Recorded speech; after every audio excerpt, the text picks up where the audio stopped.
And now, live from Pod Cabin in Burbank, California, it's the Alison Rosen is Your New Best Friend show. Tonight, Alison welcomes her guest. He's an actor and comedian you know from Guy Code, Comedy Bang Bang, and the Upright Citizens Brigade. It's Jon Gabrus. And he's a comedian, podcaster, writer, and hunky hamburglar. It's Nick Wiger. Tone Zone is here to show you how to play your own personal Squid Game. I'm her husband, Daniel, saying hop on board the Love Bus. Say hello to your best friend, Alison Rosen. Alison Rosen. Alison Rosen is your new best friend. Alison, with her good times never end. Alison Rosen, doing the wavy pencil dance again. Alison Rosen, Alison's your new best friend.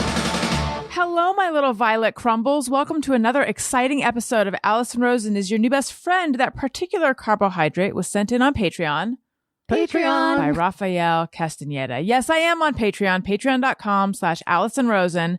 Patreon.com. I'm waiting for you to play it. I know. That's why I didn't give it to you. Oh, my God. I did not expect that kind of sass from you, That's Tony right, Thaxton. I gave it to you when you didn't expect it. And then when you expect it, you know, this is the new me. Get ready.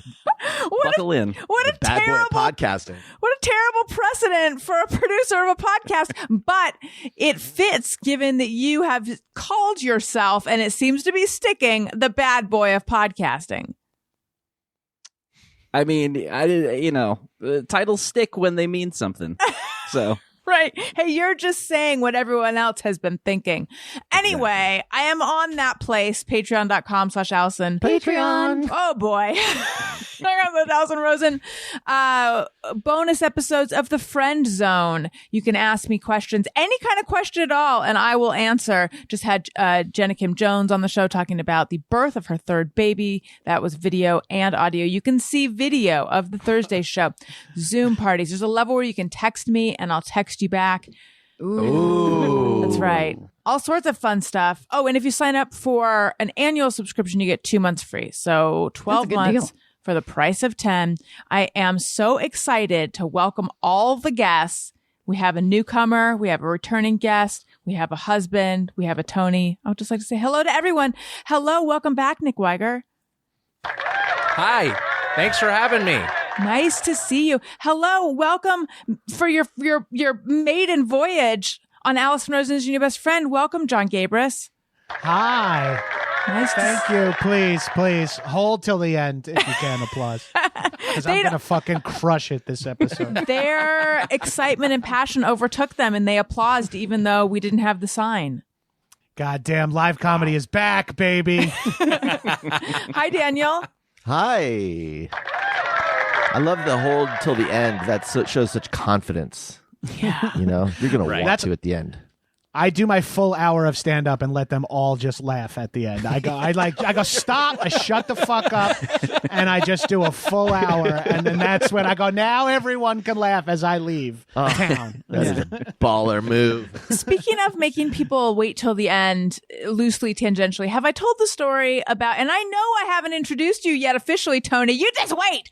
Have I told you guys the story about how when I was in 4th grade, it was like, they called it Superstar or something, where each student had a week where they would be celebrated, and at the end your parent would come in, one of your parents would come in and like talk about what they do. So someone's dad came in and he's like, you guys are going to want to pay attention because there's going to be a pop quiz at the end. So I paid such I practically memorized everything he said, and then at the end I felt so shortchanged because there wasn't a pop quiz. It's just I had never heard that like phrase before. Oh. You had not told me that story previously. Oh, really? Okay. Yeah, okay. That's new to me. Okay. I hope you enjoy, because for everyone else, it's a little bit like, it's obviously a compelling story. Yeah. There's a lot of twists and turns. Mm-hmm. Oh, Henry-ish, if you will. But for you, Sure. you got to like for the first time. Yeah. This is insane. This is like when Bowie walked out with Arcade Fire.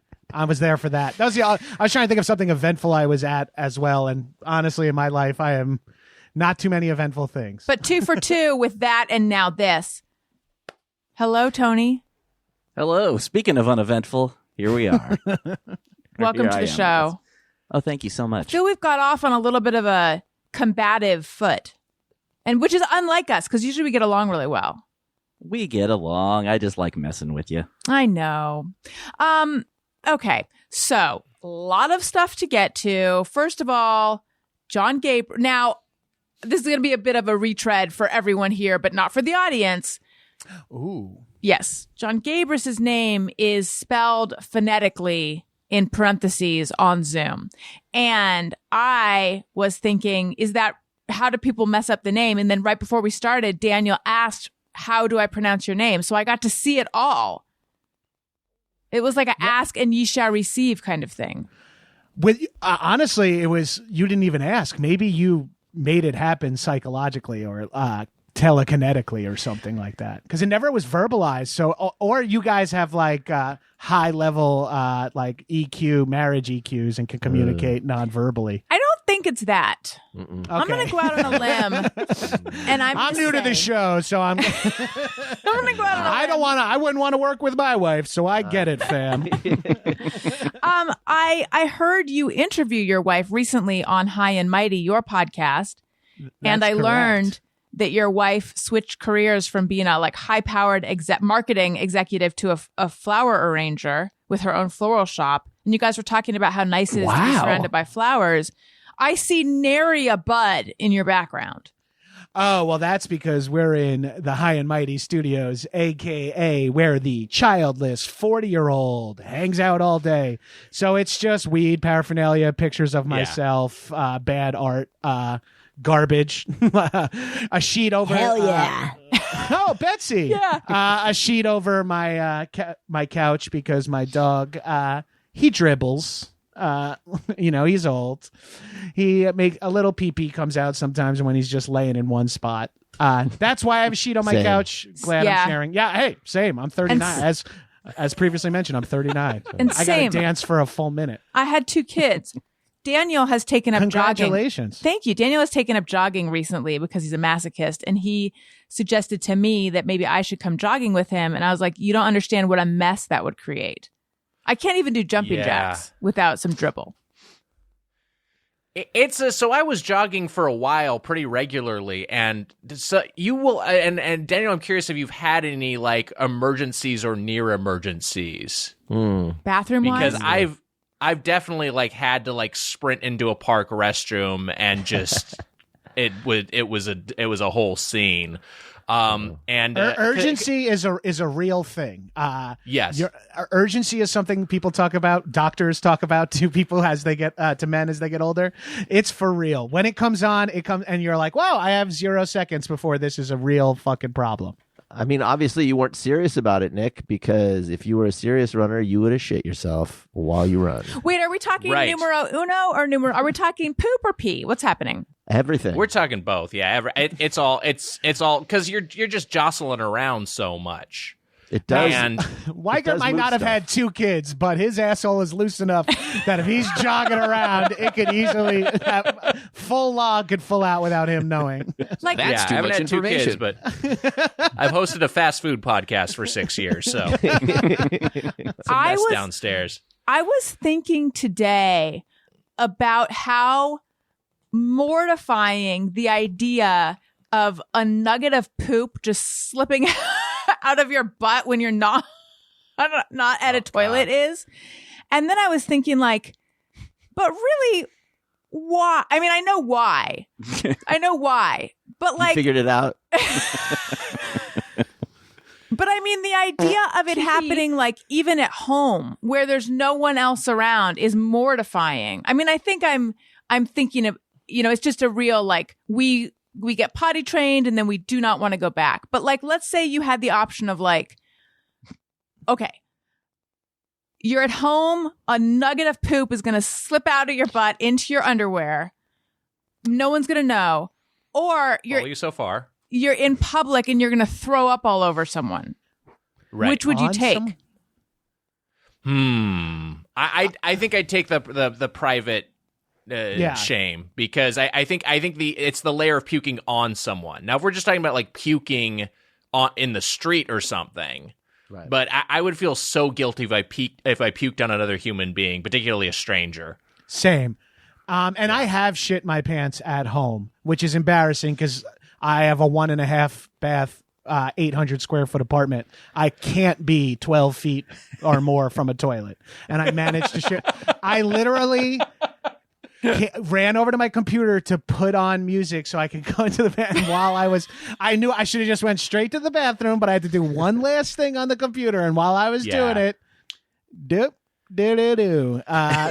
luckily I've got diarrhea right now, but I got to play Bachman Turner Overdrive. Yeah, if this isn't playing, what's the point? I'm going to be on the can for 25 minutes without BTO cranking? Fuck this. There's never a bad time to rock and roll, man. Oh, man, I talk about shitting so much with the woman who just provided that voice that was eerie for me, that Betsy is in my headphones right after talking about shit and not being physically present. Right.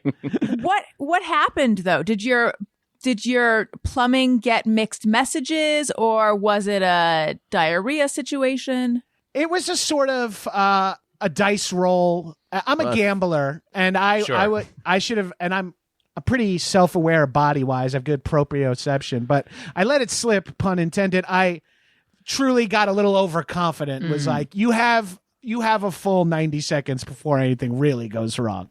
I had 9 seconds. I was off by the power of 1 decimal. And, I got to say, you're right. What you were saying, though, Allison, is it that big of a deal? Why?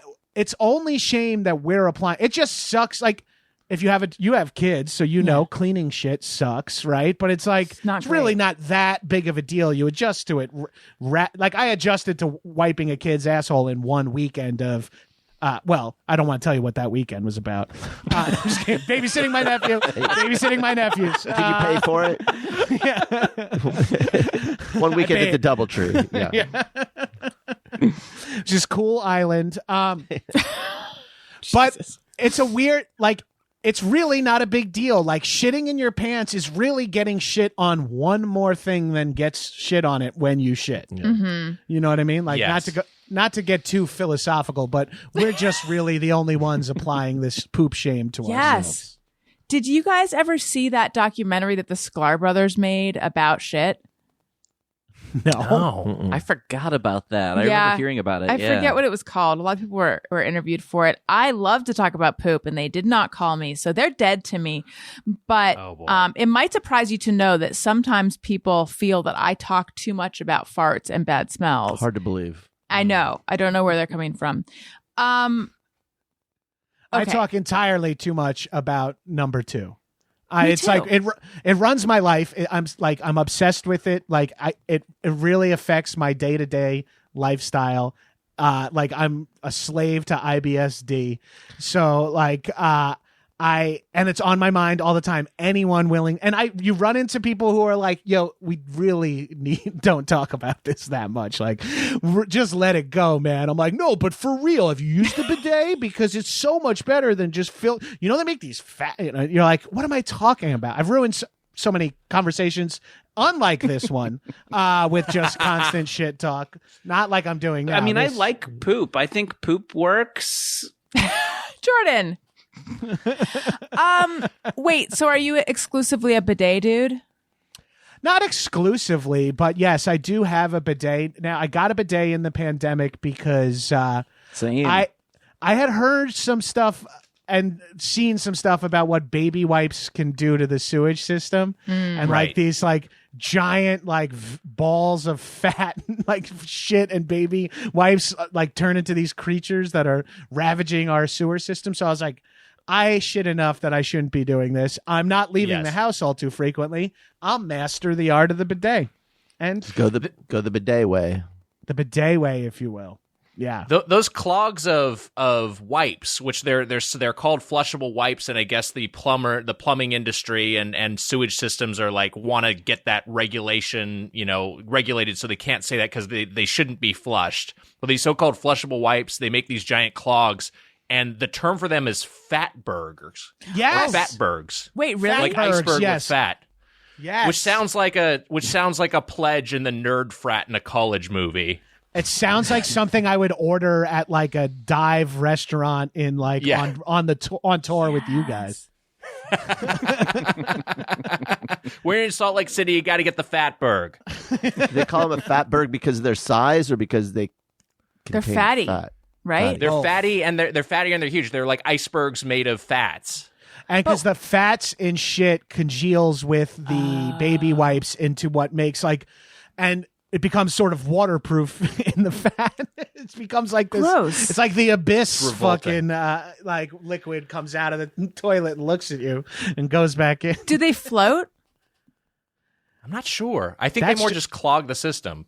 That's just the tip of the fatberg, baby. Which is what I'm going to say to my wife in 2 hours. You like that? Wait till you see the rest of the fatberg. Wiger, how is No Meat Shall I Eat going? So I honestly talking about, and it feels like you're trying to shift the subject away from BMs, but We can go here back. We are. I will say that it has not had the positive effect on my gastrointestinal system that I expected. If anything, I feel like BMs have gotten more frequent and less pleasant.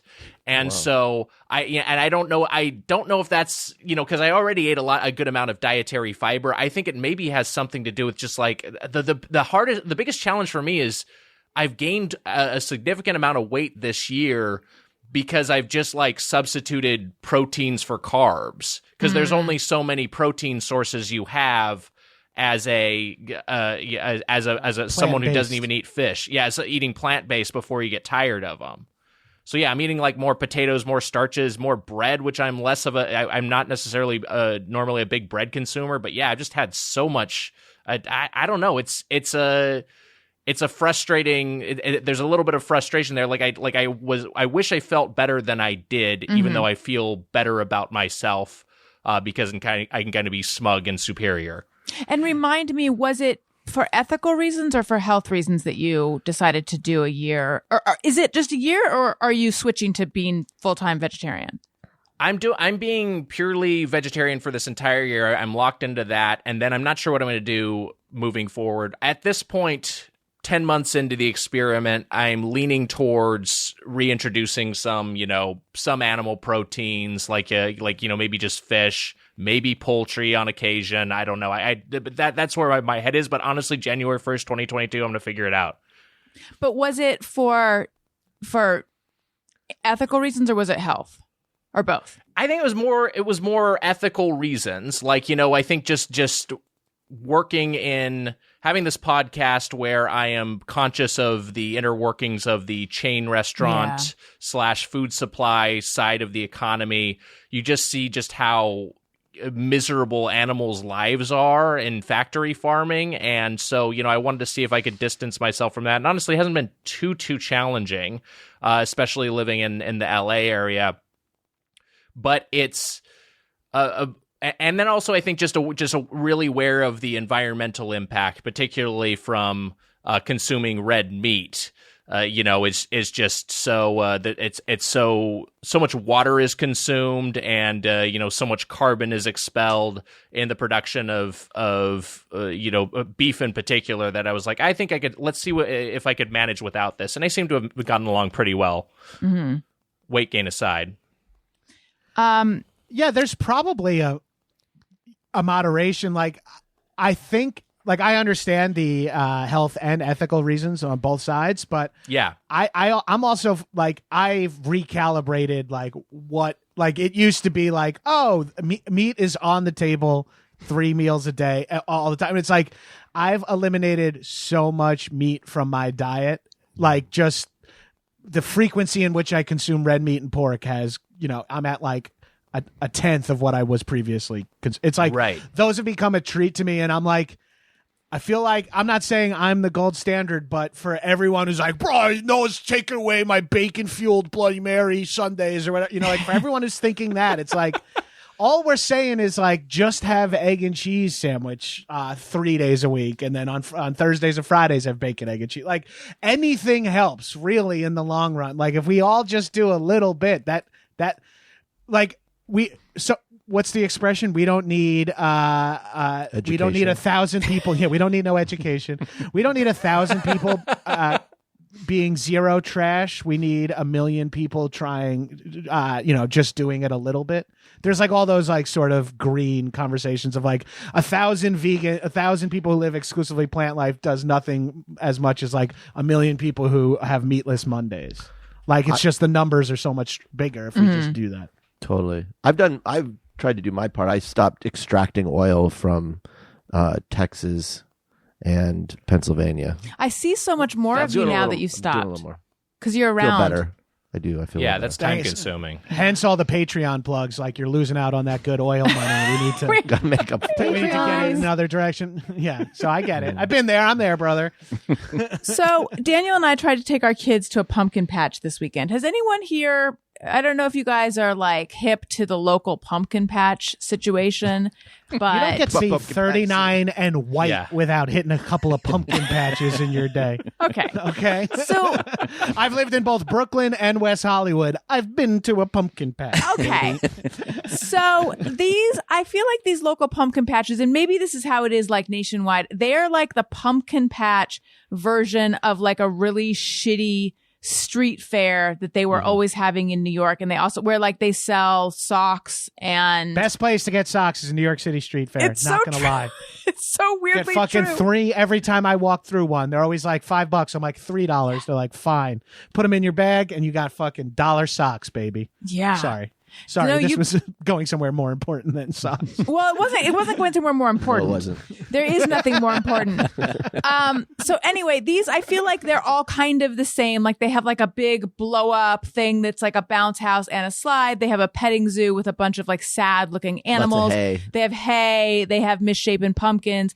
And what I didn't expect, which I perhaps should have realized, is they have a ridiculous line, like Space Mountain level line. So we waited in that line for like 4 minutes and then decided this is not what we're going to be doing today. I'm from a COVID Fuck, what'd you perspective. post to Instagram then? I know I didn't get to.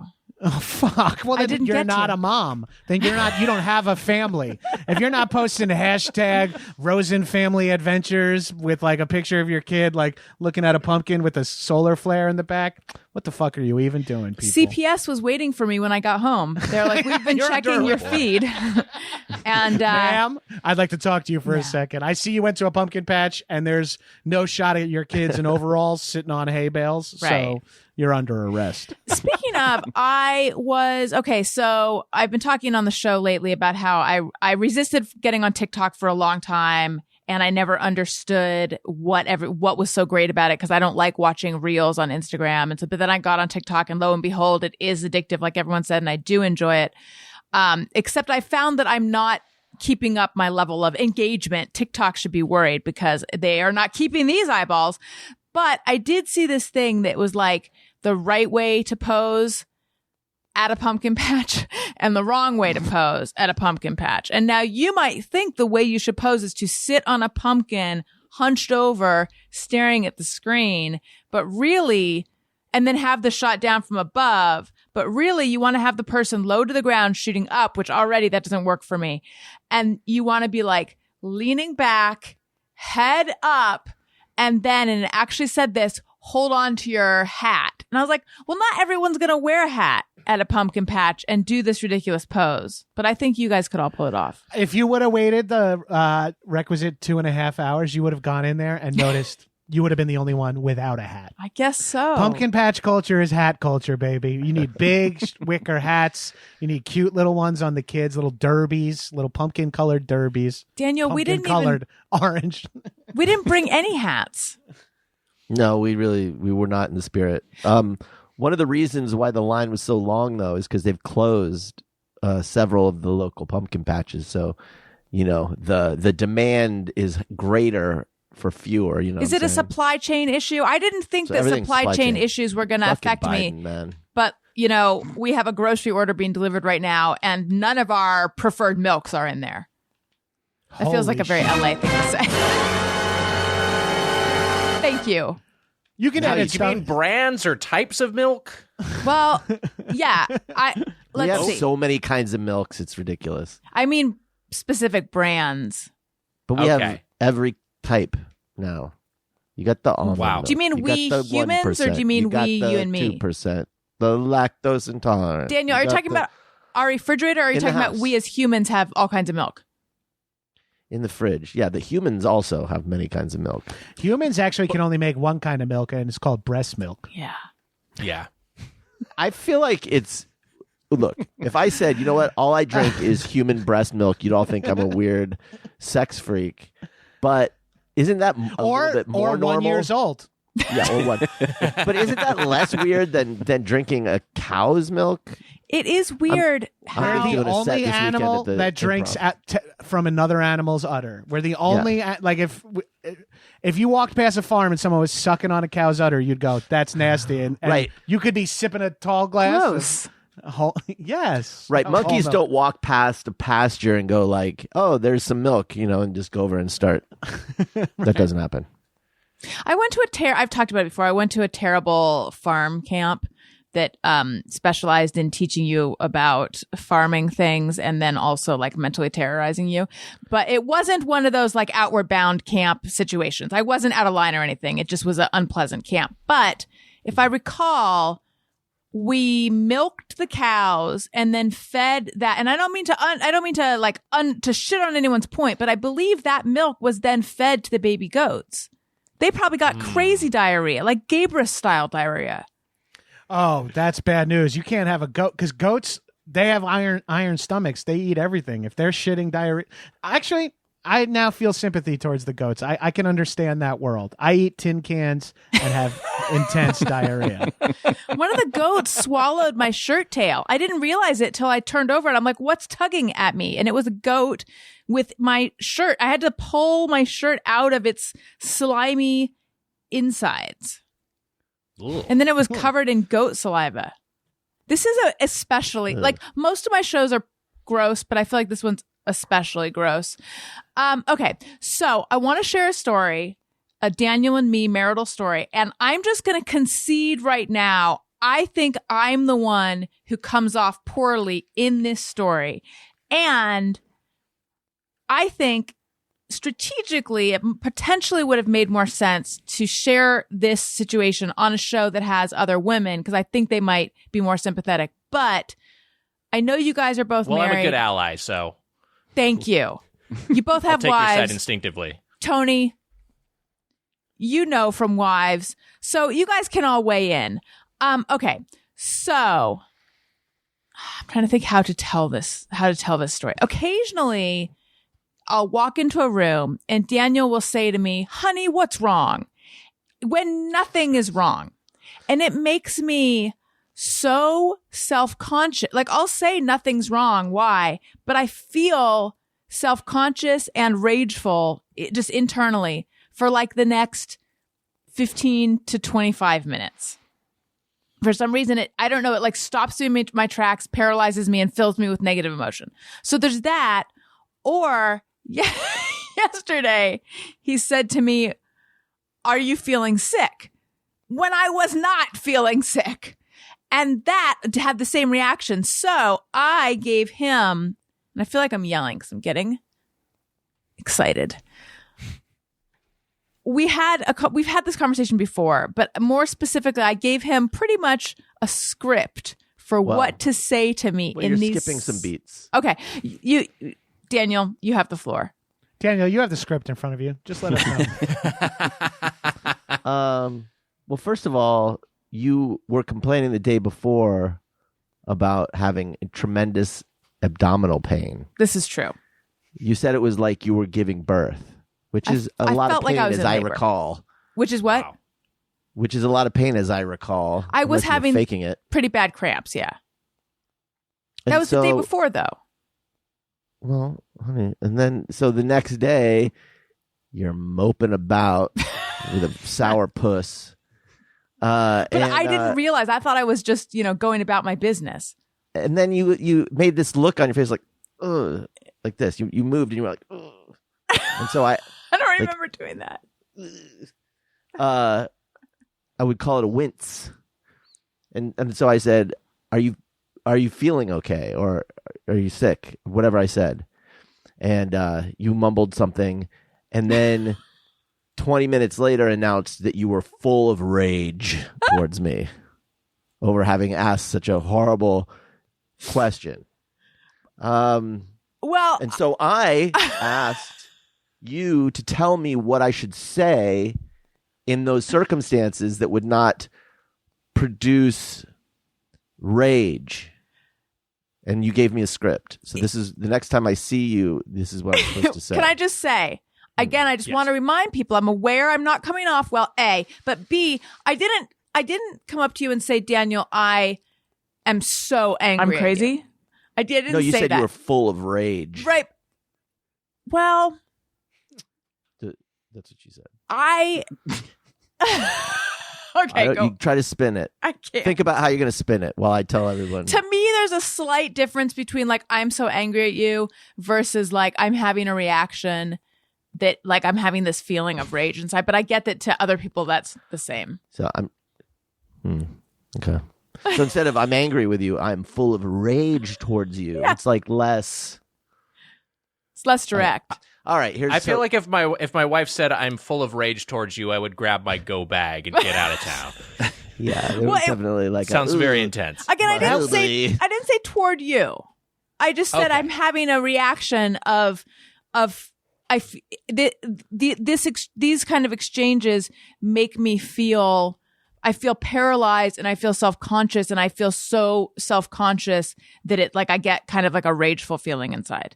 It's You a are slightly softening it different. so much. You are softening what you said. That is fine though. All right. It's your show. It's your propaganda network. Whatever. But folks, This okay. is one Allison news. Yes. That's right. There was too many anti-Allison channels, and AT&T came to me and said, "Hey, Hey, we're starting a late night comedy show, and it's going to be number 1 on One Allison News. Oh, okay.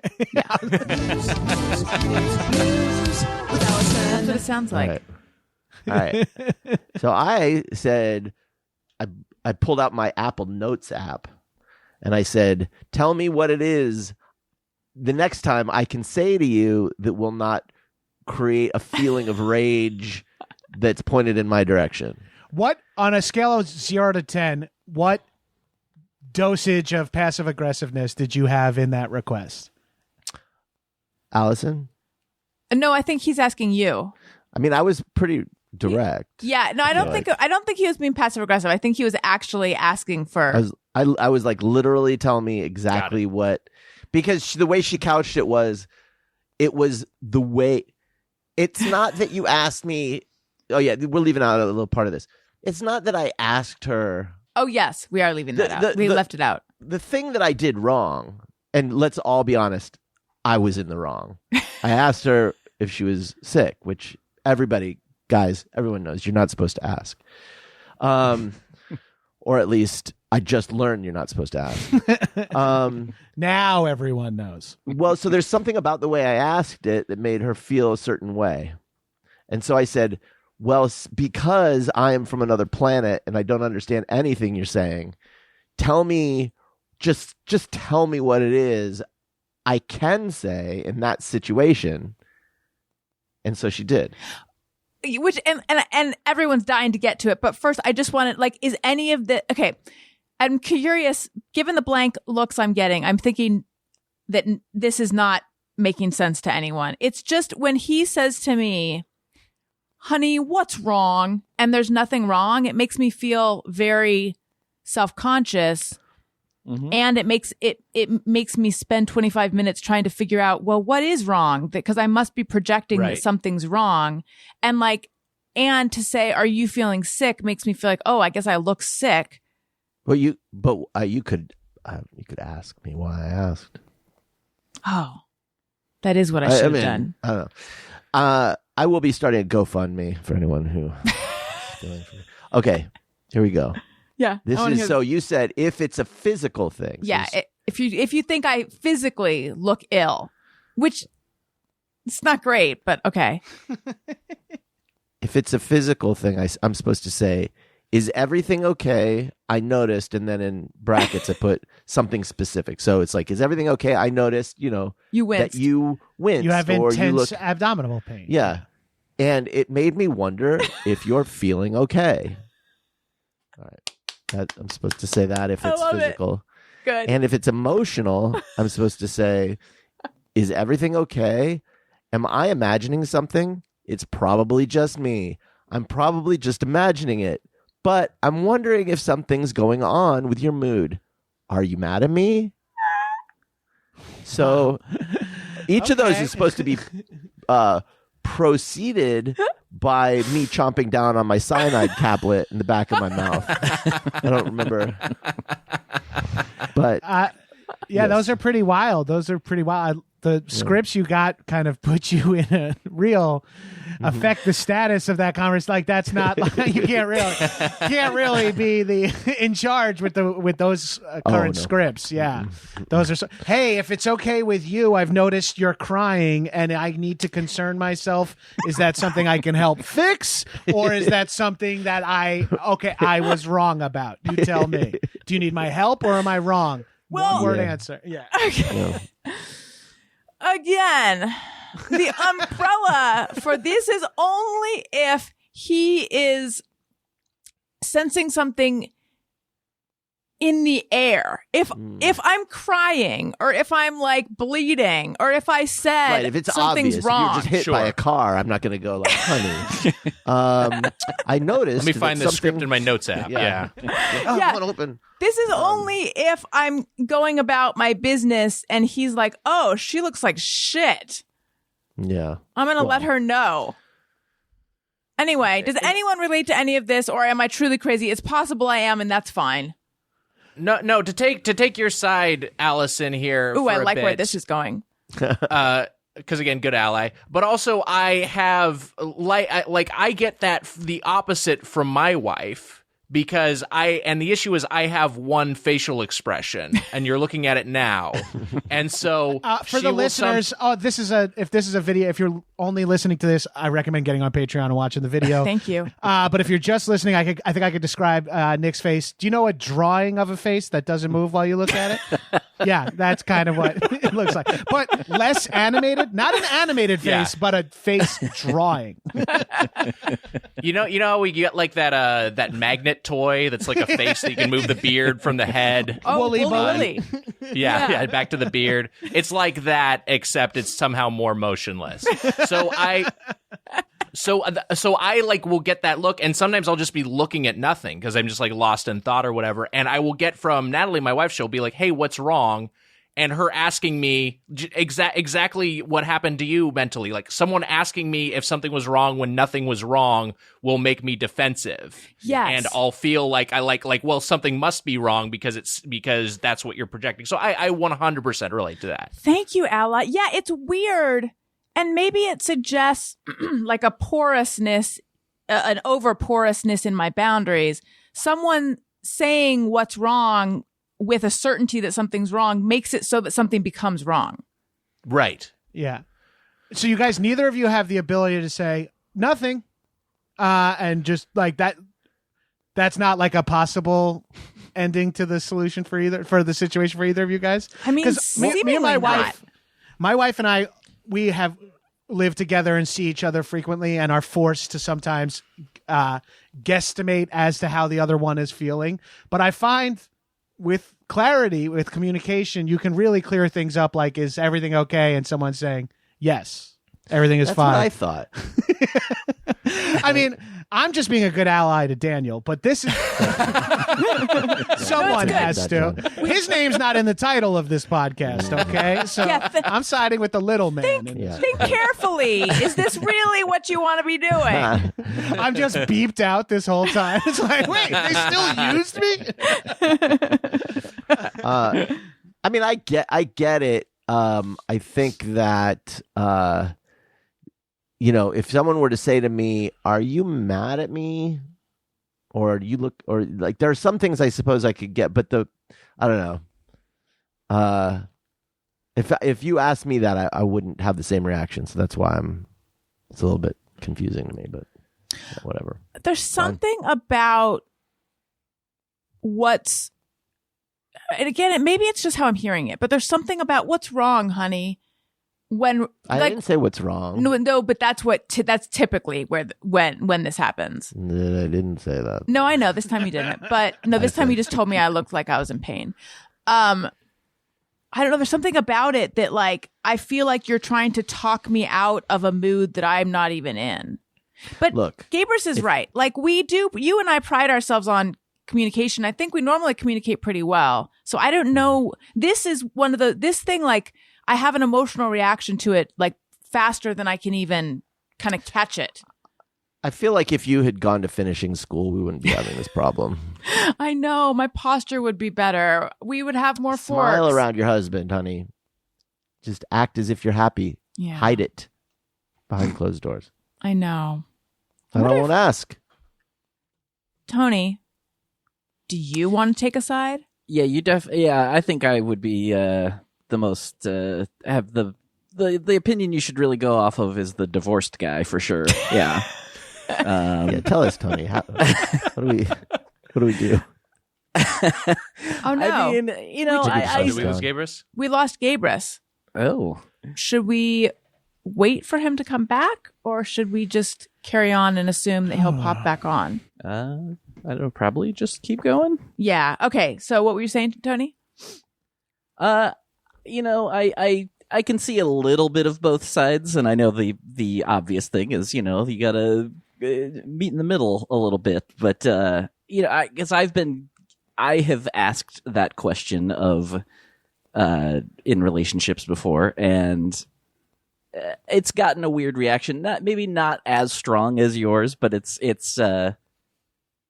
I think I was guilty of asking it too often. Yeah. Sure. And so, so it just became like, you don't have to ask me that all the time. Well, And I it's like, think it's my paranoia really is the truth of it. ding is. Do you have a ding? Do some kind of ding, like ding, ding, ding, ding, ding. Oh, that's so confused. Sure. I think sometimes You wanted multiple, sorry. that's okay. No, that's good. I think sometimes what I think Daniel is actually asking is, "Am I upset with him?" But it comes out in like, "Is everything okay?" Yeah. Well, If I'm wondering if you're upset with me, I'll just ask if you're upset with me. Okay. Well, anyway, thanks for listening to this, guys. I do feel, again, I try to put like I'm sunny and well-educated, well Balanced? adjusted. What am I trying to say? I'm Adjusted. a sunny person who's well adjusted. I also enjoy farts and things like that. But this one is Sure. more like people now see that I can be a real nightmare. Oh, here he is. Gabrus is back. No one ask me what's wrong. If I come back and you ask me what happened to my internet, I will fucking create an internet problem in my mind. So please don't. I couldn't help but notice it seemed like, now maybe this is just me, but it seemed like you were there and then you were not. Is everything okay? But it could just be me. Is your router in pain? Thank you for keeping it specific and knowing that, you know what, I'm internalizing all this. And maybe, just maybe, something actually is wrong. Oh, what is it? Thank you. Thank you, guys. It's the fact that my fucking Wi-Fi 2 years into the pandemic still hasn't fucking really sorted itself out, which is fantastic. Like someone just ran a vacuum and and I lost connection. I don't think the vacuum has anything to do with it, but that is just the timing of it It all. was vacuuming up the Wi-Fi. Shit, that's what it is. That's Maybe what happens. it was. Mm-hmm. Oh my We're gosh, you holding it in guys. the air, sucking the Wi-Fi right out of the fucking air. What did I miss? Did we fix Alison and Daniel's marriage, or Figured it out. is it toast? No, Okay, but- good. Yeah, Okay, stronger than ever. awesome. Yes. You I will missed- say, Yes. in your favor, honey, I do get the reaction. I think the problem is that you have a tendency when I ask that question to like assume the worst intention behind what I'm asking. Yeah. And so you assume that what I'm really asking is da-da-da. And instead, maybe just in the moment go, why'd you ask that?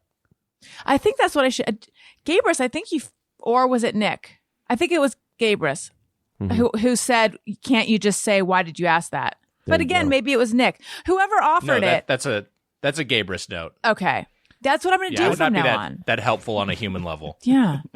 I find so many of my fights are, well, if you just told me that that's what you wanted the situation, like, and vice versa. Like, thank you. You finally asked me the question I've been waiting for, honey. And here's the answer. Thank you. I got that off my chest. And then afterwards, I'm like, man, if I would have told her that an hour ago off the rip without making her have to ask me, we might have avoided this whole thing. And I find that happens very frequently because we low key want to be asked, like, or need to be asked, because sometimes it's like, oh, have I been I'll get called out of like, I'm sorry, is this boring to you? And I'll be like, why? And my wife will be like, your face, your eyes are unfocused and your mouth is open and I'm talking. And I'm like, okay, yeah, you know what? Honestly, that was boring to me. I'm sorry. And that's not fair. I should just rally and listen. And that's I find so much of it is, I should just straight up ask for exactly what I want or exactly what I need to know right now. And we still don't answer each other, honestly. We're still like, oh, no, yeah, I'm fine. Yeah. No, you're going to have to wait. You're going to sit with me while I'm miserable for another 2 hours on our anniversary vacation for whatever reason. Relationships are fun. Yeah, I they're feel amazing. like, Daniel, we're pretty good with communication in general. That's why this sort of took me by surprise, this whole reaction that I had. I think everybody has their little like triggers, you know, and in a relationship's a fun way to figure out where those are. To blindly stumble into them. Yeah. Like, well, 2 years of staying indoors together will really help you discover every weak point in the armor. You like that live edit? Yes. I find myself doing that live edit too. Like, oh yeah, that one's no good. That one is not going to be part of my lexicon anymore. But you know what is, and what I believe in wholeheartedly, and I think the aforementioned discussion explains why. I'm a big fan of therapy. I've been in therapy for a long time. I get a ton out of it. I recommend it for everyone who's open to it. And I want to tell you guys about BetterHelp. Look, going to therapy is just like a lot of things we already do. We get our cars tuned up to prevent bigger issues down the road. We get annual checkups. We go to the gym to prevent injury and disease. We do chores regularly to avoid messes. I mean, I don't, but Daniel, you do. I do. I do some. Mm-hmm. In general, anyway, look, going to therapy is like all the above. It's routine maintenance for your mental and emotional wellness to prevent bigger issues down the road. Therapy doesn't mean something's wrong with you. It means you're investing in yourself to keep your mind healthy. But if something is wrong with you, I also recommend therapy. BetterHelp is great. Especially right now, it can be really hard to find a traditional therapist to start with. They have crazy wait lists. With BetterHelp, you can get started right away. Financial aid is available. It can be cheaper than traditional therapy. I have 2 friends who are doing it right now, and both of them are really happy with their therapist. One of them felt like the first therapist they were matched with wasn't the right fit. And then you can change therapists as many times as you want. You don't have to, there's no extra charge. You don't have to feel like, oh, I'm committing to something. They will, what if I don't like, I mentioned that because I know that when I started therapy, I had a lot of apprehension about it. But with BetterHelp, they will get you to the right therapist. It's really great. BetterHelp is customized online therapy that offers video, phone, and even live chat sessions with your therapist, so you don't have to see anyone on camera if you don't want to. It's much more affordable than in-person therapy, and you can start communicating with your therapist in under 48 hours. Why invest in everything else and not your mind? This podcast is sponsored by BetterHelp, and Alison Rosen listeners, that's you guys, get 10% off their first month at betterhelp.com/bestfriend. That's BetterHelp, BetterHelp.com/bestfriend. Again, that's betterhelp.com/bestfriend. I also want to tell you guys about a fun new product. It is a woman-owned company, and I even have, I'm going to hold it up to the camera. It's Bev. Look at this. It's wine in a can. It's called Bev. I'm holding up the box. It fits perfectly in my palm and it's a fun color. And I'm holding up one of the cans. It's great for parties, for events, for gifting and sharing with friends. It is, when it arrived and we opened it, it's like a jewel box of brightly colored cans. And as it says on it, made by chicks. It is a female-first canned wine brand that was founded to change not only the way a product is consumed, but the way an industry and culture have operated for generations. In an industry that is almost exclusively masculine, Bev is breaking norms and creating something from the female perspective that is approachable, fun, and consumer-centric. Bev is all about inclusion and giving a voice to those that have been historically silenced. They have 6 varietals. Rosé. Let's see. What is this one? This is the California Rosé wine. So this is the Rosé. And it even says on the can, dry and a little fizzy. 0 sugar. Believe it is 100 calories a can. So Rosé, Sauv Blanc, Pinot Gris, Pinot Noir, Glitz, and Glam. And Glitz is a sparkling white and Rosé is a sparkling rosé. Daniel, you have tried both Glitz and Glam, have you not? Yes, I have. Can you tell? I mean, you didn't No. try them tonight, but They were yummy. yeah. I had the what did I have? I had the sparkling white and the rosé. That's Because Glitz. we were watching a little Housewives of Salt Lake City, Yeah. and you got to have the rosé, The wines are dry, crisp, and a little fizzy, super refreshing and right, delicious. bros? What? Oh yeah. Only way to go. And the 4-packs are great for gifting or hosting. Bev ships straight to your door and shipping is always free. So we've worked out a special deal for our listeners. Receive 20% off your first purchase plus free shipping on all orders. I suggest trying their best-selling, it's the most fun, Ladies Night Variety Pack. So you can check out all their delicious varietals. Go to drinkbev.com/bestfriend or use code bestfriend at checkout to claim this deal. That's drinkbev, drinkbev.com/bestfriend. Bev can also be found at retailers nationwide, including Target, Total Wine, Bevmo, and more. Okay. They were So good. They were really delicious. I'm very happy about those being in the house. you should have said that 20 seconds ago. Well, no one listens now. Stop listening. Listen, I would like to say hello and welcome to my new patrons. Alison wants to say thank you to a couple of special people out there who signed up to be new patrons. Patreon.com/Alison Rosen. Again, sign up for a year, 2 months free. I'd like to say hello and welcome to Taryn Thibault, whose last name I feel I might be butchering, Patrick Gallagher, Chrissy Callis, signed up for an annual subscription, and Lisa F. converted from monthly to annual. Welcome, you guys. I hope you're loving it. And by the way, if you have signed up for a level where if you're at the level where you can text me, you should have access to all the posts. And in one of them or multiple of them, there will be the phone number. Find that, text me, and then we can text. But if you're having trouble, message me, and then I will send it to you. I will make it simpler. Okay. So recently, did you guys know that your phone tracks your steps in the health app? Tony told me about this. Yes. Oh yeah. I'm new to knowing this. There's my life before, and then there's now. Are you familiar with the expression "get your steps in"? Have you heard people say "get your steps"? Like, are you aware that there's like a movement for people to get a certain amount of steps? I just thought they meant like get a 2-story house. Yes. No, I am aware. But Okay, cool. I'm just wondering. No, I get it. I assumed that you only know via like an Apple Watch or a Fitbit or something like that. I didn't realize your phone automatically did. Or I think my mother-in-law, I think Daniel's mom, has a specific pedometer app or something. I just didn't know that just while I was just unaware, fucking around on Twitter and TikTok, my phone was judging me. So anyway, Tony turned me on to this horrendous information, and I looked, and oh no, it is ridiculous how few steps I take. Like ridiculous. Like 500, 700 some days. Now, I told myself, but wait a minute, I don't always have my phone on me. So maybe there's a couple hundred creeping in somewhere. Not while you're sleeping. A couple hundred is what you're worried about. I did find out that You walk from the bed to the toilet and back.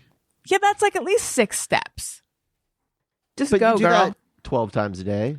Right? If you're, More to be than fair, that. if you're walking from the bed to the toilet and back 12 times a day, I would ask, "Are you sick?" To be fair, I think you might want to ask someone if they're okay if they're just going from bed to the toilet and back for 12 times a day. Wait, do you mean if they're just doing that or if they're doing that many times? I think if they're just doing that, I think 12 Yeah. times a day from working from home, including 1s and 2s, that sounds completely reasonable. Yeah, I mean, I feel like you know how dogs, when they like begin biting their fur, it's like, oh, they're bored. I think that's why I pee so many times. Something to do. What? It's just something to do. Kinda. I don't know. What was my point? Oh yeah. So anyway, I was disturbed by how few steps I'm taking, and then I was thinking about how 10,000 steps, which is the movement that Gabrus mentioned, you're supposed to hit 10,000. Daniel and I, we were at Descanso Gardens the other night. We did it twice, which was felt like a lot of walking. That was 3,000. So I looked up this 10,000 steps thing. Anyway, I read something that said that some sedentary people may only take between 1,000 and 3,000 steps a day. I'm sub-sedentary at this point. Wow. It's really, and now in my defense, I do I ride an exercise bike every day. It's not but counting that. It's not Your counting phone- that. your phone But is not still, counting. I have got to up this by like 9,500 steps right now. You went to Descanso and it was only 3,000 steps. That seems really low to be at a thing like that. It wasn't the whole park. Oh, it wasn't? They're doing I guess so. no. They're doing like a Halloween thing, and so it's just like the sort of front-ish area, and there's a loop. Got it. I mean, it was pretty cool, but One of the few Halloween things still open with all these pumpkin supply chain issues. That's we're having. right. But also, according to what I read, the average stride is between 2.1 and 2.5 inches. And according to my phone, my stride is 2.7. So that could shave off a number of steps because I'm really covering a lot of ground with each step. You're easily hitting the 10,000 a day, I think, probably in reality. How many steps is everyone else here taking? I'll look up my health app real quick. Yeah, I was gonna do the same. And I will say that I started walking. First off, I love walking. I just I find it's great for both my physical and mental health, and like it just clears my head. Sometimes I'll just walk with not even listening to anything. I'll just sort of walk and not look at my phone and just observe, and just I find that very meditative and peaceful. And the only people who don't is anyone who sees you doing that.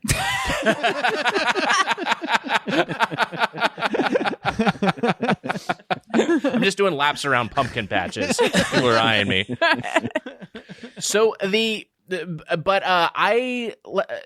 walk a lot, and I especially started walking a lot during quarantine when it was just like this gets me out of the house for an hour or two. I will just literally just go on a walk and just not be in the one of 3 rooms for 24 hours continuously. Relatable content from Nick Wiger.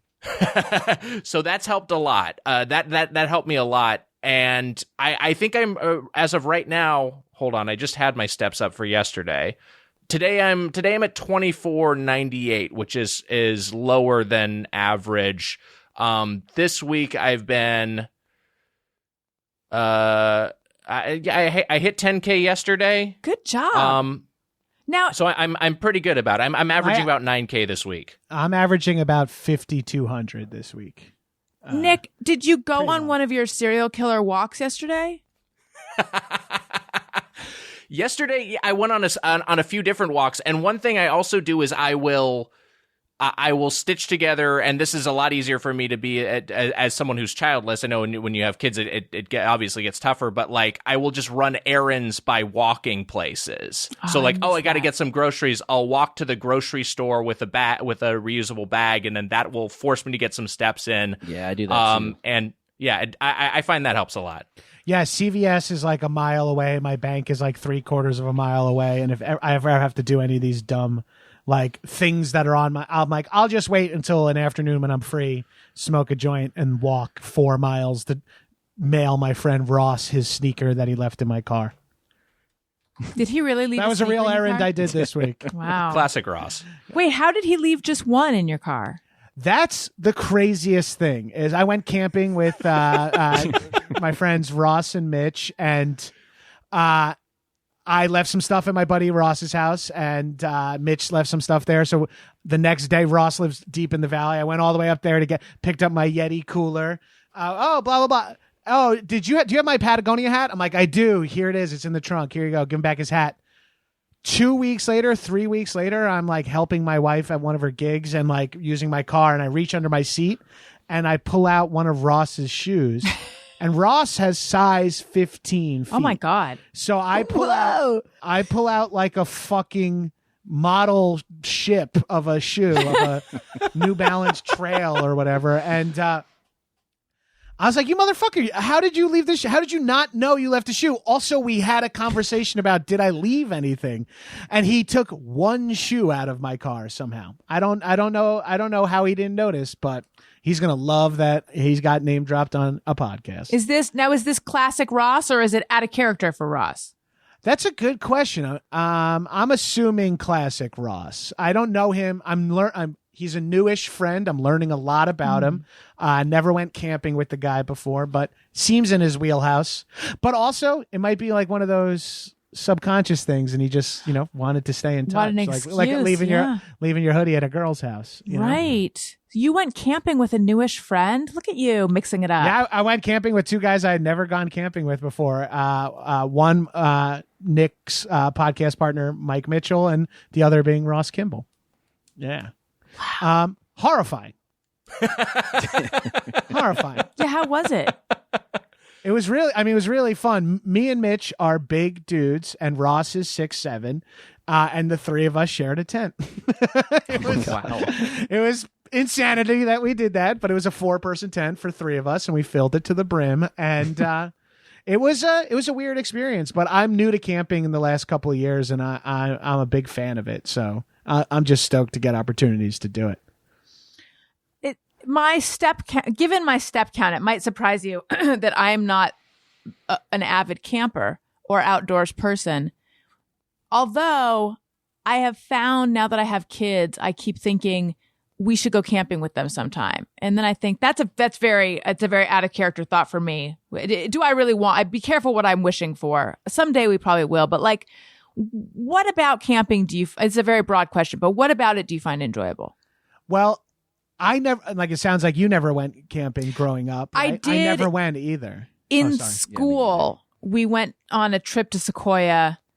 So for 5 days, we camped, but I don't have the most fond memories of that or anything. Yeah, no, I'm from an island that has like not a lot of woods, and distant working parents. So no one took me camping until I was 35 years old. I went for the first time.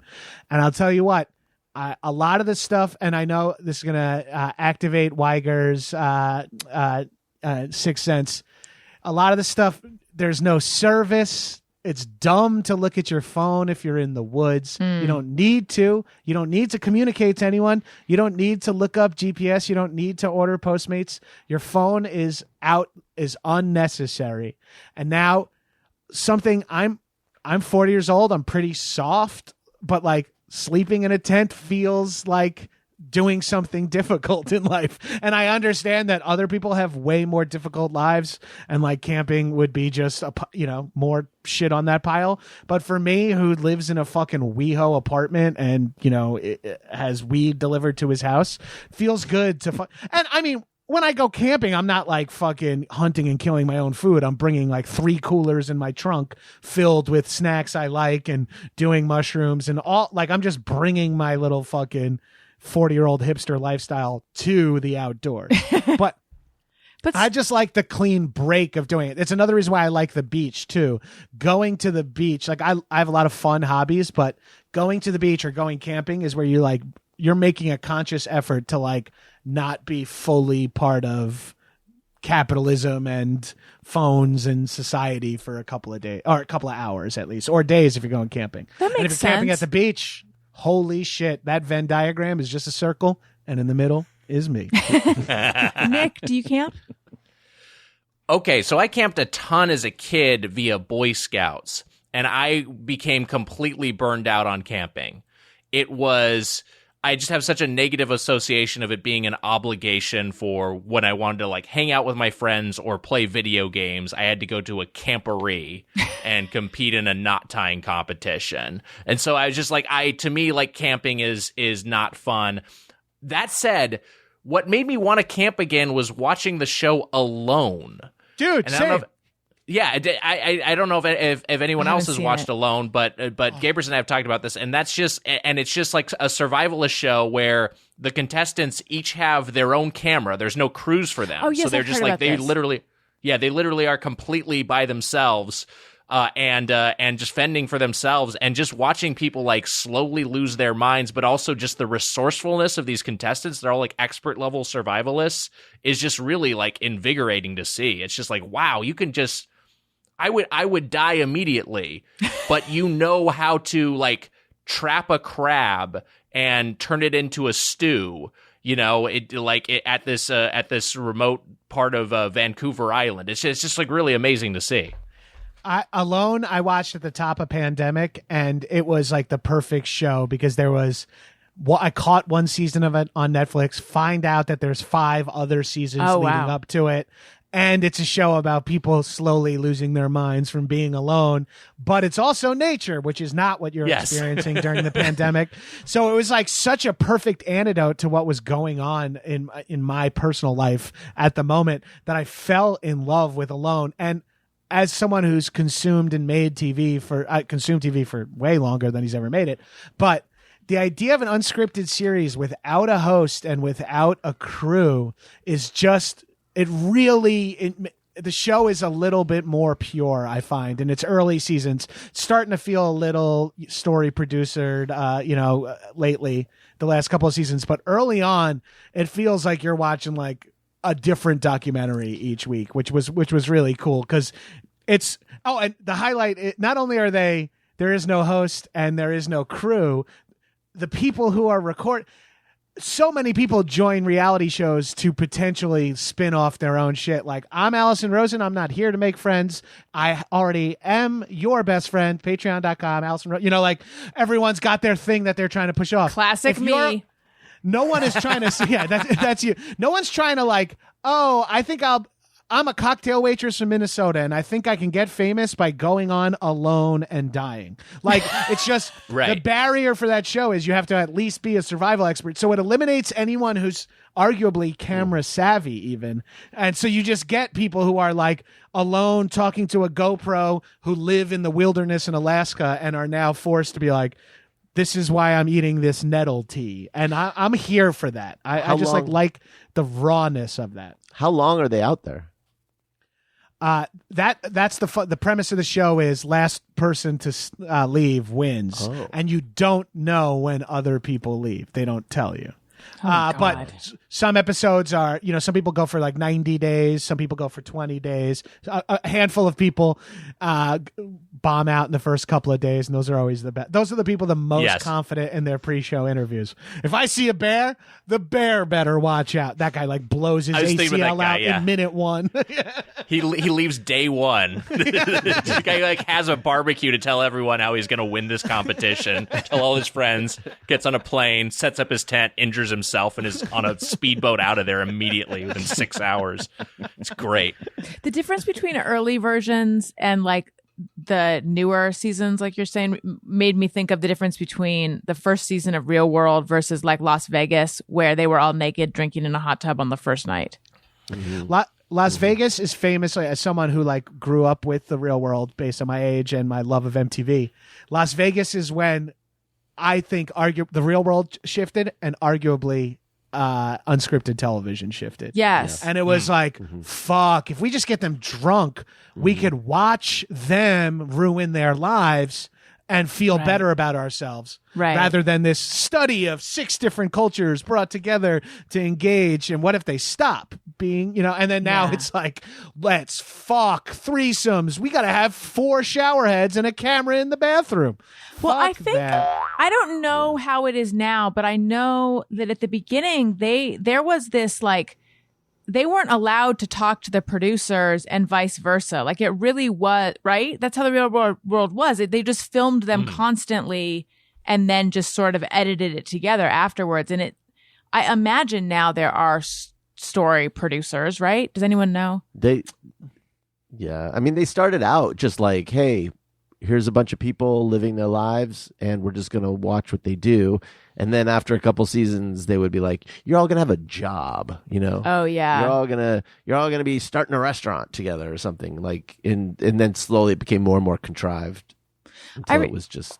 Do you remember there was a show it was only one season. I think it was called was it called Rich Girls? It was Tommy Hilfiger's daughter and someone else. Allie and God, I can't remember her name, but I had a friend who was a producer on it, and he was telling me that he was also a producer on The Osbournes. And on one episode of this show that I can't remember the name of, the girls got lost, like very lost. And I just remember thinking, couldn't they have just asked you for directions? You guys were following them, but they couldn't. It was called Rich Girls, by the way. Rich Girls.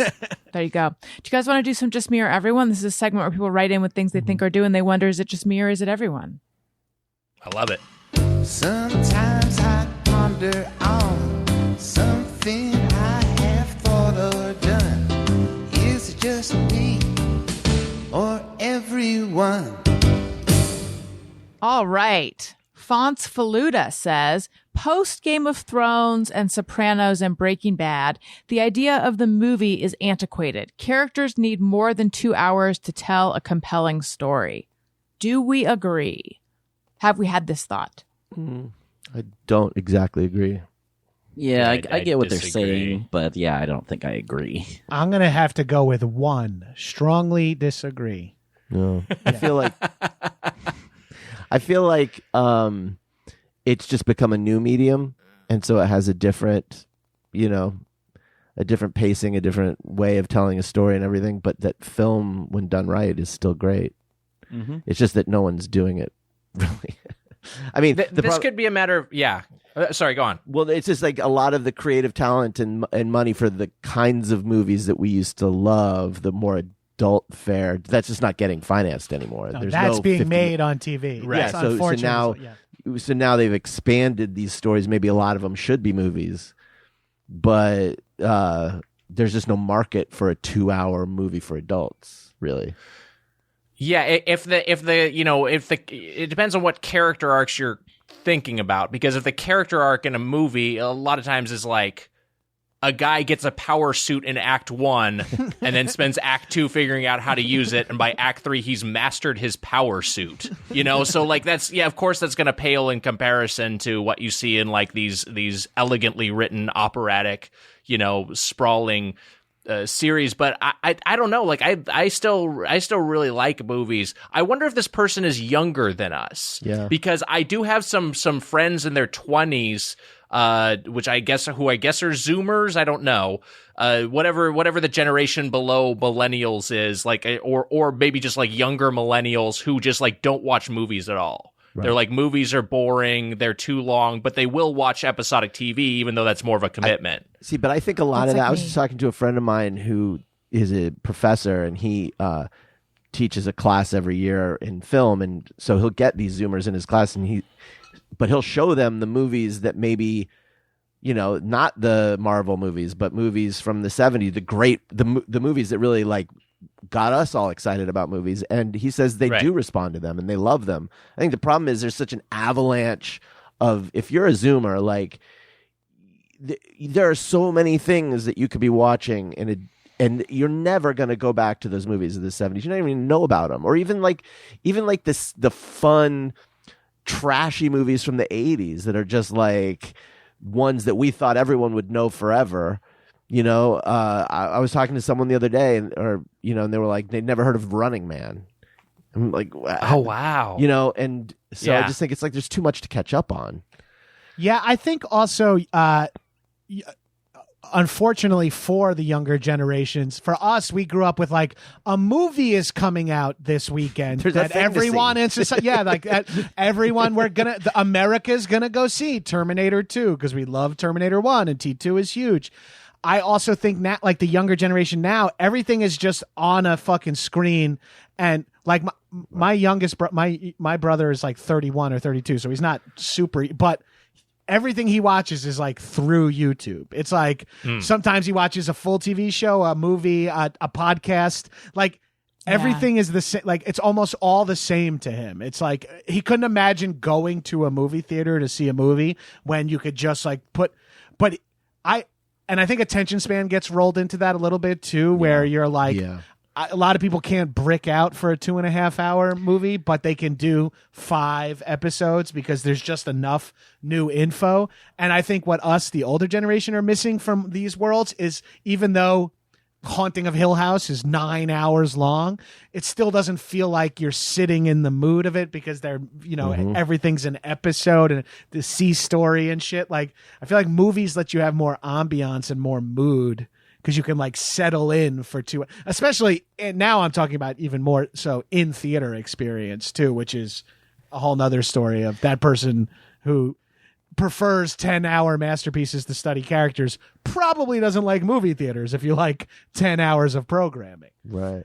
I think people like 10 hours of TV because you can look at your phone the whole time and not lose and not miss out on a lot of stuff, because all these Netflix shows and most shows are so fucking like repetitive and redundant, and like you're just like, you watch a Disney Plus show, oh fuck, I missed it. I lost the Falcon's motivation to protecting the Winter Soldier here. You know what I mean? Like, and I like that show, but it's TV. It's just fucking. It's like, sorry, I'm on a rant. That's here. okay. I'm on my I think 39-year-old man rant. Here, I am an example of the fact that you can watch your phone constantly while you're watching television, and you do miss a lot, because I find I frequently don't know what's going on. Yeah. Speaking as someone who's married to a dual screen viewer, I love answering simple plot related questions relentlessly throughout.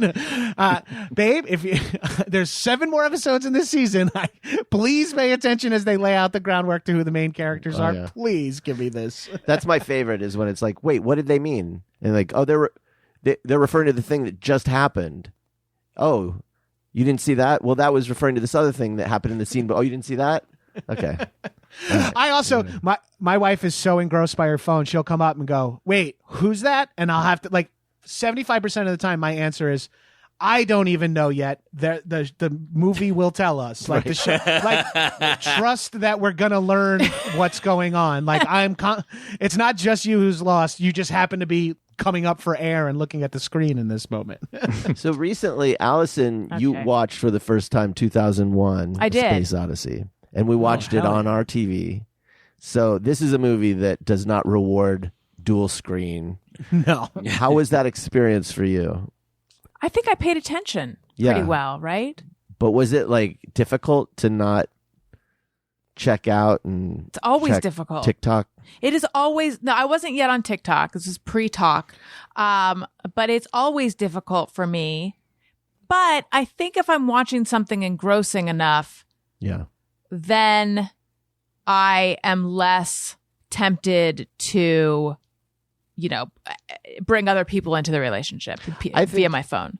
I think there could be a renaissance in going to the theater, because there is something special about going to see a good movie in a movie theater, and that's not, Zoomers aren't going to be above that. It's just that there aren't great movies for them to see in the theater. I pray that the way there was dudes who, when I was in high school at the peak of CDs, and I had like weird little music hipster friends who were like only vinyl, even in like the late 90s, early 2000s.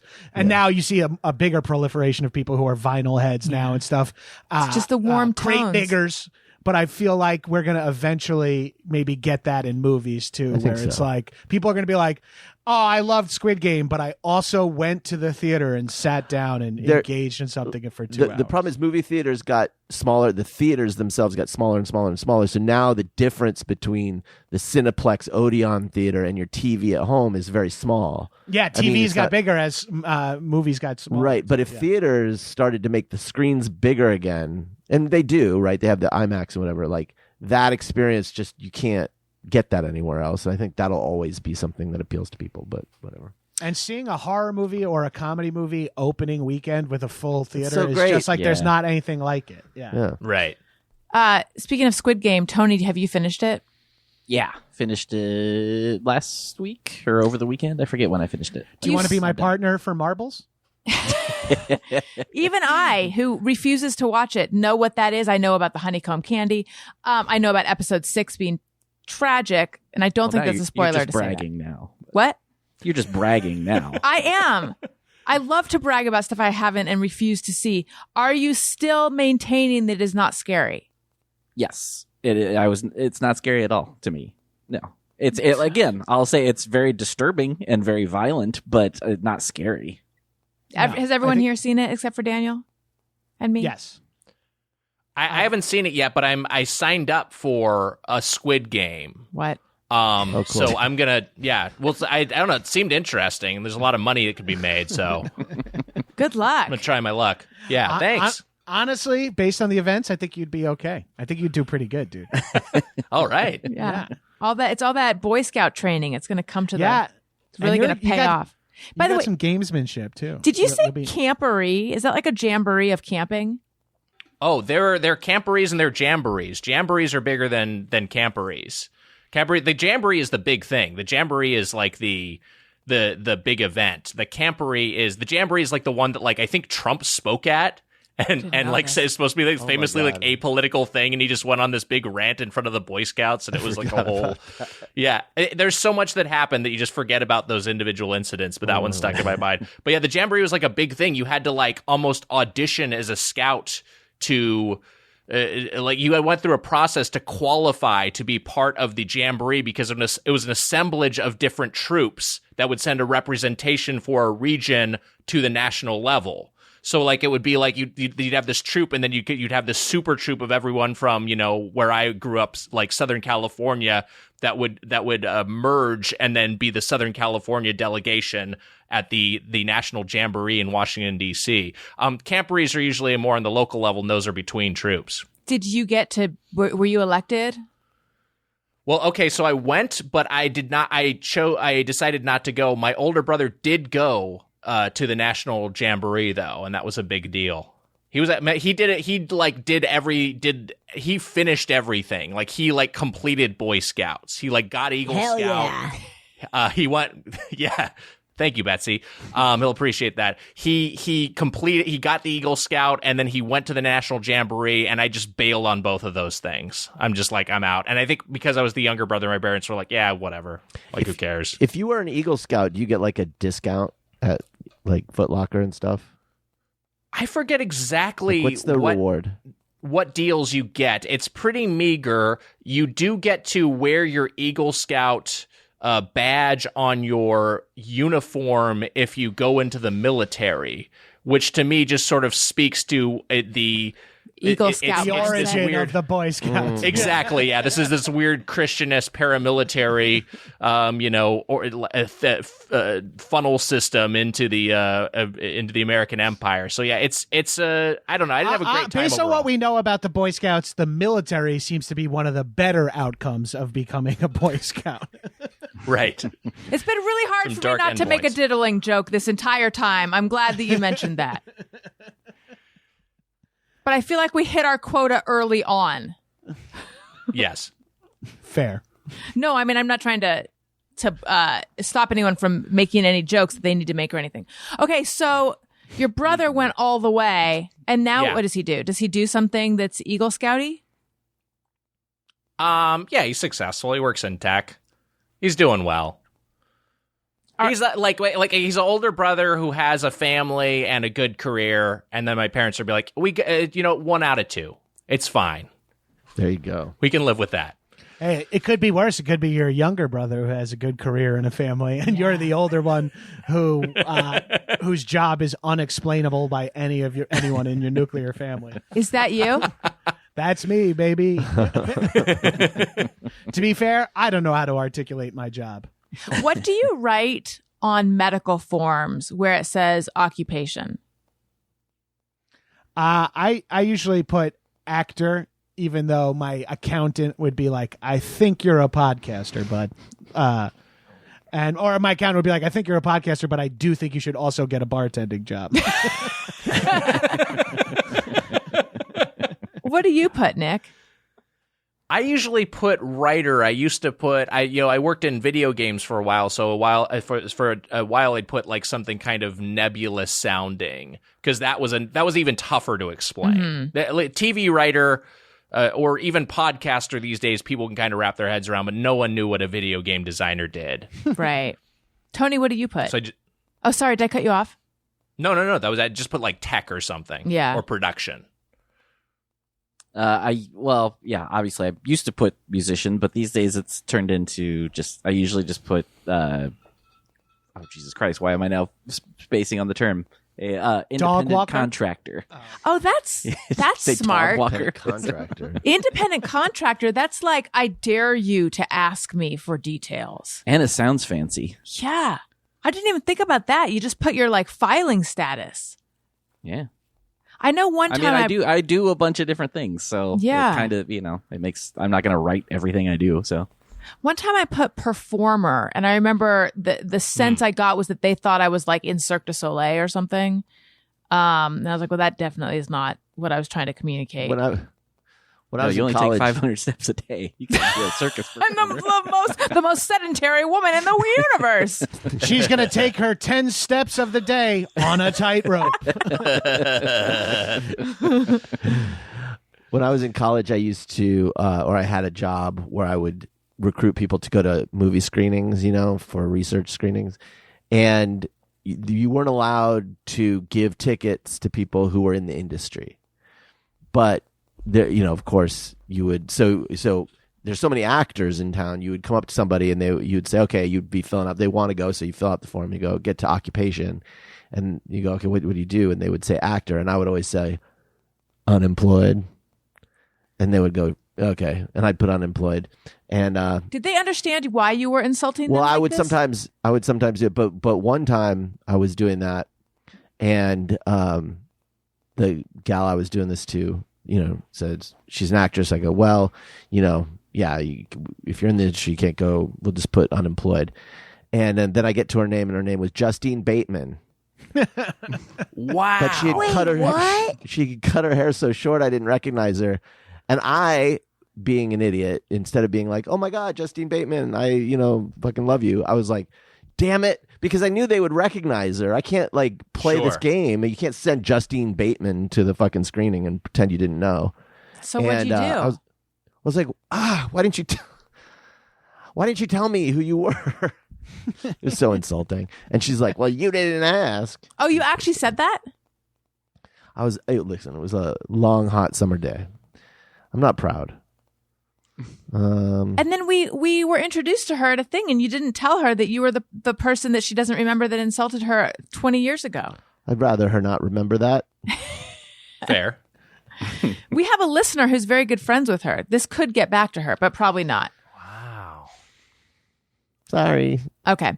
All right. Megan says, when I leave my dog at home alone, I keep the TV on to, quote, keep him company. And I try to choose something that I think he might like. For example, Dr. Phil, no. Friends, yes, he would like. Without projecting my own taste onto him, parentheses, I'm not a Friends fan. That is very magnanimous. To put on a show you don't like for your dog. I do put on programming, whether it be music over Alexa or leave the TV on for my dog. Mostly it's just to have like some quote unquote white noise so he doesn't just bark at every car that pulls into the driveway. Yeah. I find Friends would be white noise, by the way. White Noise is Bon Iver's new album title. Yeah. One thing I learned was I never really choose the program. I usually choose movies just so he doesn't have to deal with commercials, which is insane for me to say. But I also got to think the sounds of a door buzzer, because he's an old Brooklyn brownstone dog. A door buzzer drives him crazy.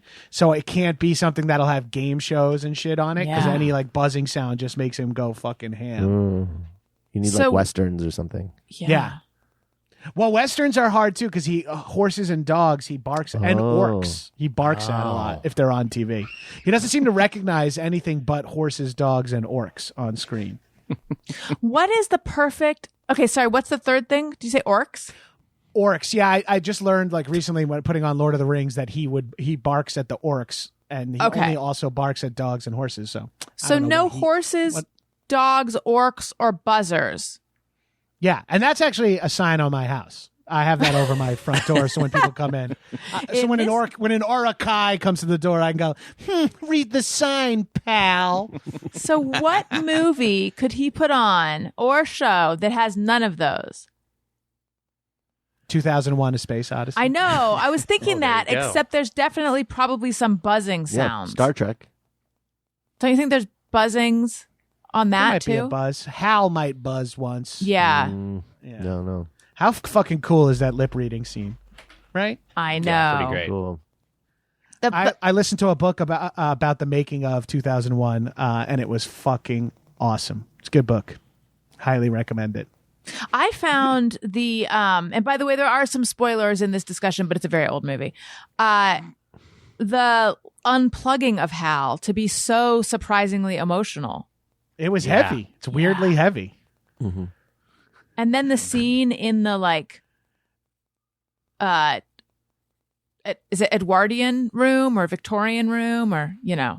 crazy. Maybe I'll rewatch it. I 100% Beyond the won't, but I'm Infinite. in about it. What? Yeah. Said beyond Yeah, when the he- infinite. When he's in his little terrarium, Yeah. Yes. like when you put a stick in a in a fish tank, and you're like, the frog will be happy now. Don't you think that's kind of what we do by having plants in our home? Sure. That's the power of nature. We were talking about camping earlier and getting off your phone and going for those long walks, Wiger. The power of nature is that, like, the sign that you're doing well in life is that you have plants, you have like flora and arguably Right. fauna indoors.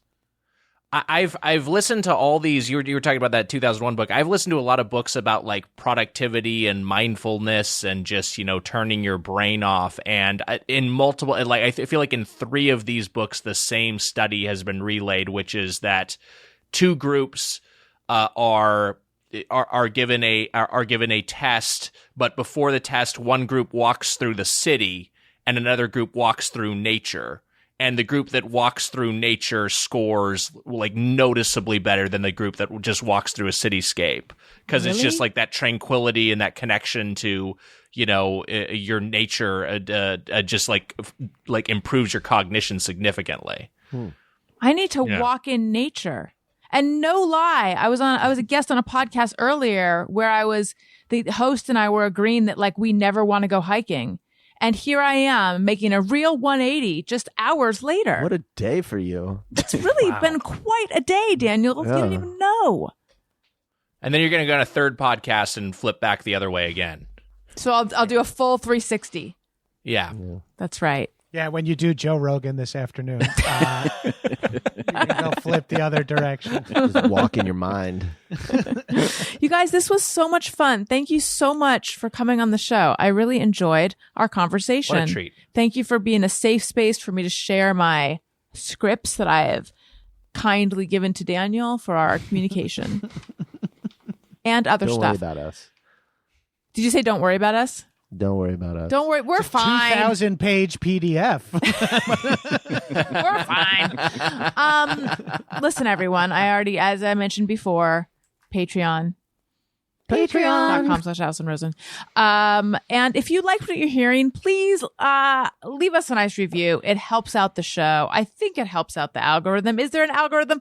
I don't even know, but it does help people find the show and whatnot. So leave us a nice review on Apple Podcasts. 5 stars is my favorite number. We are going to read some of those coming up on iTunes Comments of the Week. And you can watch the Monday show. I had Pete Holmes on Monday. And before that was Allie McKay. And before that, I'm losing track. But youtube.com/Alison Rosen for that. Subscribe there as well. Follow me on social media at Alison Rosen on Twitter and Instagram. Jon Gabrus, where... And I said both of your names because beforehand we had an exchange where I said, do people call you Jon or Gabrus? And you said you'll answer to both. And I'm like, that means I'm going to be using both, I think. Hell yeah. Whatever floats your boat, Alison Rosen. Ooh, I see what you did. Where can we find you? What should we be on the lookout for? Plug your stuff. I'm at Gabrus on all social media. I have a weekly live Spotify Green Room show. It's arguably a radio show where if you download the Green Room app, you can listen to me talk about movies and you can talk to me about movies. They have a little long time, first time feature where I can call you up on the little dais. We could chop it up. It's called The Movie Buff. It's every Monday night at 11 Eastern. Check it out. And I have tons of other podcasts, but if you look at Gabrus, you'll find me. That's neat. I didn't even know about this Green Room thing. Yeah, not a lot of people do is something that I'm learning. Hence, me using it as my only plug on this podcast. Is it like all the there's various apps, I'm forgetting their names now. It's Clubhouse was like it's yes, like very or it's like Speaker. Yeah, it's exactly. Like it's like that, like a live audio room. Right. But yours is cooler. For me, someone who grew up listening to Howard and Opie and Anthony and talk radio all day long, like, I mean, I'm old. I don't understand why a 20-year-old would want to dive in. But for me, it's really fun to do like the long time, first time shit. Yeah, so, that's really cool.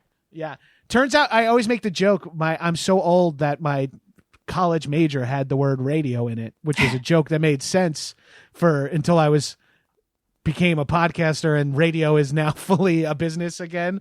It's a fully viable business. Like next thing you know, magazines are coming back. So get pumped. Nick, what about you?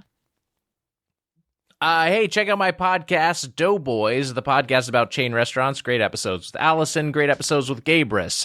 You can use those as entry points.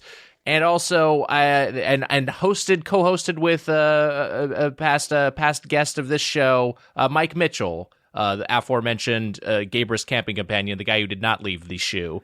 So check that out, and also check out How Did This Get Played, the podcast about the worst and weirdest video games of all time. That's me and Heather Ann Campbell and Matt Apodaca. You can listen to that wherever you find your pods. Wonderful. Oh wait, no, Tony, you're last. It's as if I just started doing this show that I've been doing for 600 years. Daniel. Just find me at Daniel Quantz, Twitter and Instagram. I am making an effort to not be so grouchy on Twitter. So if grouchiness was not your thing, come back. Everybody, come back. Come back. Isn't it people left because you were so grouchy? Maybe. Might be other reasons.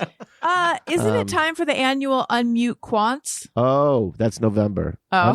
Unmute Quantz in November. He gets very political. I'm not as much anymore. Maybe I am, but I'm making an effort to not be so.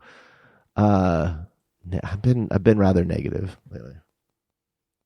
So. Well, good for you. I and created Tony? another account for all the negativity, and no one knows what it is. Tony, what about you? I'm on Twitter and Instagram at Tony Thaxton. And my podcast, Bizarre Albums, every Tuesday. And if you live in Chicago and you're listening to this the day this comes out, Thursday, I'll be there tonight with Don't Stop or We'll Die. And we're playing with the Sloppy Boys. And Nice. Tickets, I think, are still available. Friday show's sold out, I think, but there are still tickets for Thursday. So come see us, Chicago. That sounds How fun. fun. Yeah. Wow. You guys, thank you so much for coming on. Listeners, thank you for listening. You matter. I love you. Goodbye.